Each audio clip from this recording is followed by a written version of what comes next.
చందమామ దేవి భాగవతం 25వ భాగం. హరిశ్చంద్రుడి కథ. విశ్వామిత్రుడు త్రిశంకుణ్ణి స్వర్గానికి పంపేసిన అనంతరం త్రిశంకుడి కొడుకు హరిశ్చంద్రుడు రాజ్యం చెయ్యనారంభించాడు. అయితే అతనికి సంతానం కలగలేదు. అతడు తన పురోహితుడైన వశిష్ఠుడితో, మహాత్మా, నువ్వు దైవజ్ఞుడివి, మంత్రవేత్తవును. అందుచేత నాకు సంతానం కలగని కారణం ఏమిటో ఆలోచించి చెప్పు.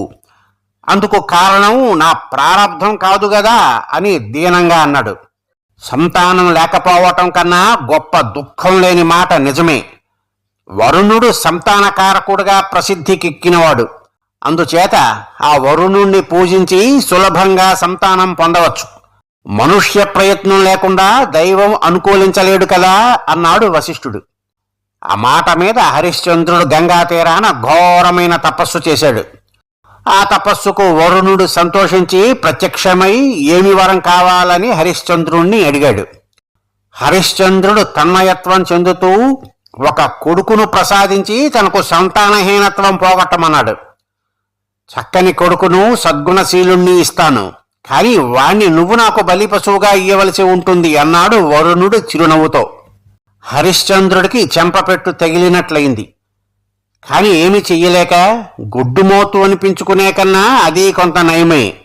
మీరు కోరినట్లే చేస్తాను, కొడుకును ప్రసాదించండి అన్నాడు. తప్పకుండా కొడుకు కలుగుతాడు, ఇంటికి వెళ్ళు అన్నాడు వరుణుడు. హరిశ్చంద్రుడు ఇంటికి తిరిగి వచ్చి తన పట్టమహిషి అయిన శైభ్యతో జరిగిన సంగతి చెప్పాడు. ఆమె కూడా సంతోషించింది. తరువాత ఆమె గర్భాన 10 నెలలకు మన్మధుడిలాంటి కొడుకు పుట్టాడు. హరిశ్చంద్రుడు తన కొడుక్కు రోహితుడు అని పేరు పెట్టి జాతకర్మ చేయించి బ్రహ్మాండమైన ఉత్సవం ఏర్పాటు చేశాడు. దానికి వరుణుడు ఒక బ్రాహ్మణుడి రూపంలో వచ్చి స్వస్తివచనం చెబుతూ తాను ఎవరైనది బయటపెట్టి, నేను ఇచ్చిన వరంతో నీకు సంతానహీనత అనే దోషం పోయింది, కాబట్టి చిత్తశుద్ధితో నీ కొడుకును యజ్ఞ పశువును చేసి నాకు బలిపెట్టు అన్నాడు. హరిశ్చంద్రుడికి పుట్టెడు దిగులు పట్టుకున్నది. లేకలేక కలిగిన చంటివాణ్ణి వరుణుడికి ఎలా బలి ఇయ్యటం? వరుణుడు ఒకంత వదలడు. దేవతలతో కూడిన పని. చేతులారా కొడుకును చంపుకుంటే ఆ శోకం జీవితాంతమో పోయేది కాదు. ఇలా అనుకుని హరిశ్చంద్రుడు కొంత ధైర్యం కూడగట్టుకొని వరుణుణ్ణి వినయంగా, దేవా, తండ్రికి పురిటి మైల 10 రోజులు, తల్లికి 9 రోజులు ఉంటుంది కదా, ఈ లోపల మేము యజ్ఞదీక్ష పూనేది ఎలా అని అడిగాడు. అలా అయితే నెల దాటగానే వస్తాను అని చెప్పి వరుణుడు వెళ్ళిపోయాడు. హరిశ్చంద్రుడికి పోయిన ప్రాణం తిరిగి వచ్చినట్లయింది. అతను బ్రాహ్మణులకు గోవులు, నువ్వులు, బంగారము దానం చేసి కొడుకును చూసుకుని మురిసిపోయాడు. మాసం గడిచింది. వరుణుడు మళ్లీ బ్రాహ్మణ వేషంలో వచ్చి యజ్ఞం చెయ్యమన్నాడు. హరిశ్చంద్రుడు బరువెక్కిన గుండెతో వరుణుడికి నమస్కారం చేసి, అయ్యా, తమరి రాక వల్ల నా ఇల్లు పావనమైంది. పిల్లవాణ్ణి యజ్ఞ పశువుగా ఎలా చెయ్యటం? దంతాలు రాని పశువు బలికి పనికిరాదు కదా అన్నాడు. సరే, పిల్లవాడికి దంతాలు రాగానే నాకు బలిపెట్టు అని వరుణుడు వెళ్ళిపోయాడు. కొంతకాలం గడిచినాక పిల్లవాడికి పళ్ళు కనిపించాయి. వరుణుడు వచ్చి యజ్ఞం చెయ్యమని కూర్చున్నాడు. హరిశ్చంద్రుడు వరుణుడికి సమస్త మర్యాదలు చేసి, అయ్యా, తమకు తెలియనిది ఏమున్నది? చౌలము, పుట్టు వెంట్రుకలు తీయటము జరగని కుర్రవాడు యజ్ఞ పశువుగా పనికిరాడని పెద్దలు చెబుతారు. ఆ 2 కాగానే తమకు కుర్రవాణ్ణి బలి ఇస్తాను అన్నాడు హరిశ్చంద్రుడు.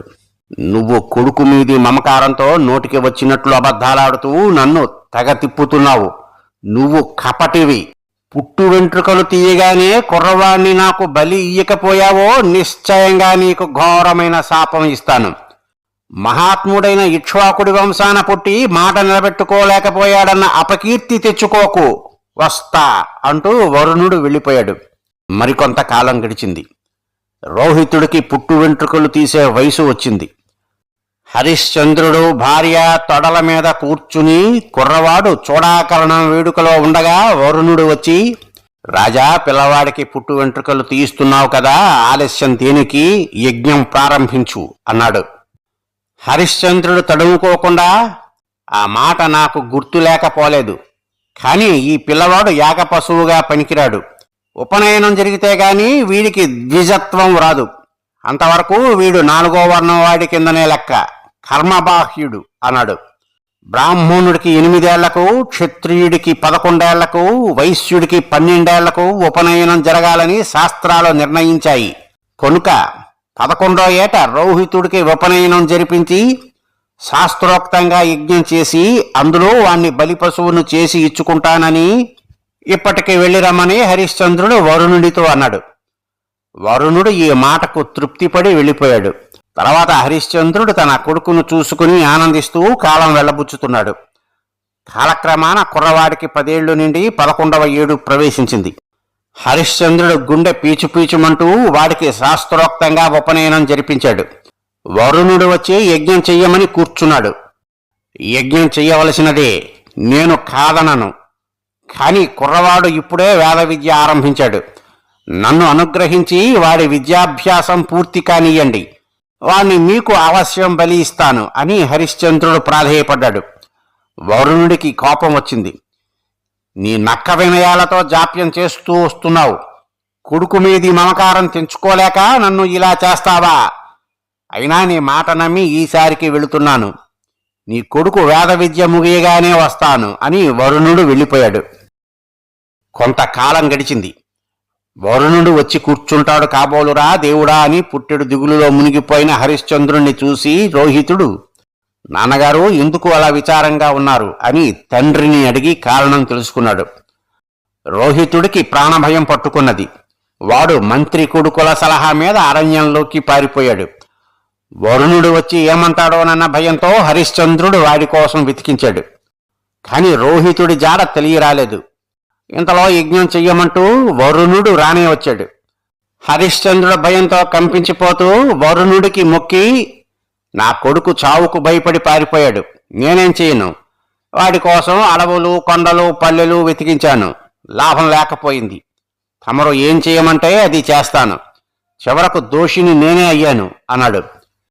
నన్ను ఇంత మోసం చేస్తావా? జలోదరమనే జబ్బుతో బాధపడు అంటూ హరిశ్చంద్రుణ్ణి శపించి వరుణుడు వెళ్ళిపోయాడు. మూలిగే నక్క మీద తాటికాయ పడ్డట్లు హరిశ్చంద్రుడు కొడుకు జాడ తెలియకపోవటంతో పాటు వరుణుడి శాపం తగిలి బాధపడసాగాడు. 1 సంవత్సరం గడిచాక రోహితుడికి తండ్రి రోగం గురించి తెలిసి ఇంటికి పోబోతూ ఉండగా ఇంద్రుడు బ్రాహ్మణ రూపంలో వచ్చి వాణ్ణి ఆపి, రోహిత, ఎందుకు వెళతావు? నీ తండ్రి తన రోగం నయం కావటం కోసం యజ్ఞం చేసి నిన్ను వరుణుడికి బలి ఇస్తాడు. నీ తండ్రి చచ్చిపోయినదాకా ఆగి తరువాత వెళ్లి నిశ్చింతగా రాజ్యం ఏలుకో అని సలహా ఇచ్చాడు. మరొక సంవత్సరం గడిచింది. తన తండ్రి జబ్బుతో చాలా బాధపడుతున్నట్లు తెలిసి రోహితుడు చావటానికి కూడా సిద్ధపడి మరొకసారి ఇంటికి బయలుదేరాడు. కాని ఈసారి కూడా ఇంద్రుడు అతన్ని వెళ్ళవద్దన్నాడు. హరిశ్చంద్రుడు మాత్రం జలోదర వ్యాధి బాధ భరించలేక దానికి ఏదన్నా ఉపాయం చూడమని వశిష్ఠుణ్ణి అడిగాడు. వరుణుడు బలి కోరేది నీ కొడుకును కదా. కొడుకులు 10 రకాలు ఉన్నారు. అందులో కొనుక్కున్నవాడు కూడా 1 రకం కొడుకే. అందుకని ఎవడినన్నా కొడుకుగా కొనుక్కుని వరుణుడికి వాణ్ణి బలిపెట్టి శాపం నుండి విముక్తి పొందు అని వశిష్ఠుడు సలహా ఇచ్చాడు. హరిశ్చంద్రుడు సరేనని తన కోసం 1 కొడుకును కొనుక్కురమ్మనమని తన మంత్రిని పంపాడు. ఆ మంత్రి వెతకగా కటిక దరిద్రుడైన అజీగర్తుడు అనే బ్రాహ్మణుడు తగిలాడు. ఆయనకు 3 కొడుకులు, సునఃపుచ్చుడు, సునఃసేపుడు, సునోలాంగులుడు అనేవాళ్లు. అజీగర్తుడితో హరిశ్చంద్రుడి మంత్రి, అయ్యా, మా రాజు రోగ విముక్తుడు కావటానికి నరమేధం చెయ్యి తలపెట్టాడు. బలిపశువుగా నీ కొడుకులలో ఒక్కడిని 100 గోవులకు అమ్ముతావా అని అడిగాడు. కటిక దరిద్రుడైన అజీగర్తుడు ఈ మాటకు పరమానందం చెంది తన పెద్ద కొడుకును తప్ప మిగిలిన 2 ఎవరినైనా అమ్మటానికి సిద్ధపడ్డాడు. 3వాణ్ణి తల్లి ఈయనన్నది. అందుచేత ఆ బ్రాహ్మణుడు తన 2వ కొడుకైన సునశ్శేపుణ్ణి హరిశ్చంద్రుడి మంత్రికి అమ్మాడు. మంత్రి వాణ్ణి తీసుకుపోయి హరిశ్చంద్రుడికి ఇచ్చాడు. సునశ్శేపుణ్ణి యజ్ఞ పశువును చేసి యూపస్తంభానికి కట్టారు. రాజు యాగదీక్ష పూనాడు. ఇది చూసి మునులందరూ చాలా నొచ్చుకున్నారు. సునశ్శేపుడు తనకు రానున్న చావు తలచుకుని తెగ ఏడుస్తున్నాడు. కుర్రవాణ్ణి వధించవలసిన వాడు జాలిపడి వాణ్ణి తాను చంపలేనంటూ దూరంగా వెళ్ళిపోయాడు. హరిశ్చంద్రుడు సదస్సులను చూసి ఇప్పుడు ఏం చెయ్యాలి అని అడిగాడు. సభలో కలకలం బయలుదేరింది. సునశ్శేపుడు గుండెలు తరుగుకు పోయేటట్లు ఏడుస్తున్నాడు. అంతలో సభాసదుల మధ్య నుండి అజీగర్తుడు చ్వాలున లేచి, రాజా, ఈ బలి పశువును నేను వధిస్తాను.